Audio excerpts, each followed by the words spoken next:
नमस्ते भाई बंधुओं, हमारे भक्ति सागर चैनल में आप सभी का स्वागत है।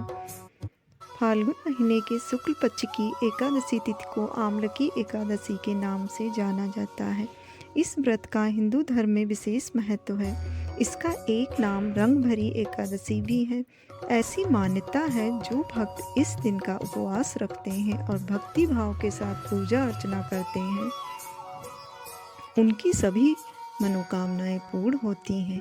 यह एकमात्र एकादशी है जिसका संबंध भगवान शंकर से है।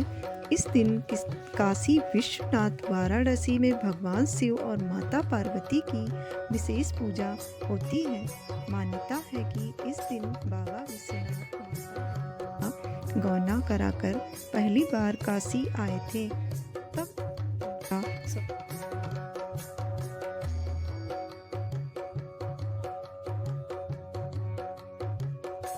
दिन यानी कल इसका पारण किया जाएगा।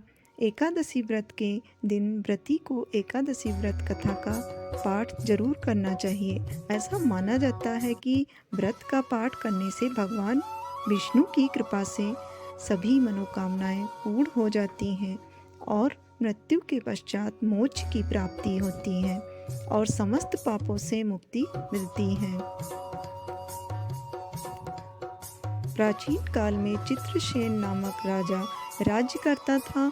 उसके राज्य में एकादशी व्रत का बहुत महत्व था और सभी प्रजाजन एकादशी का व्रत करते थे। वहीं राजा की आमलकी एकादशी के व्रत बहुत श्रद्धा थी। एक दिन राजा शिकार करते हुए जंगल में बहुत दूर निकल गए। तभी कुछ जंगली और पहाड़ी डाकुओं ने राजा को घेर लिया।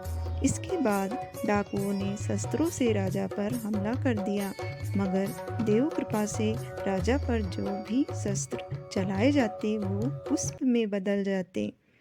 डाकुओं की संख्या अधिक होने से राजा संज्ञाहीन होकर धरती पर गिर गए।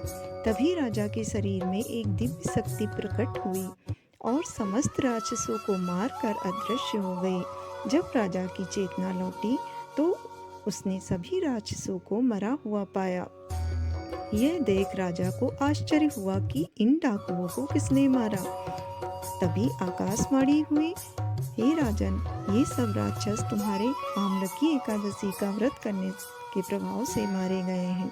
तुम्हारी देह से उत्पन्न आमलकी एकादशी की वैष्णवी शक्ति से इनका संहार किया है। इन्हीं मारकर वहाँ पुनः तुम्हारे शरीर में प्रवेश कर गई। यह सुनकर राजा प्रसन्न हुआ और वापस लौटकर राज्य में सबको एकादशी का महत्व बतलाया।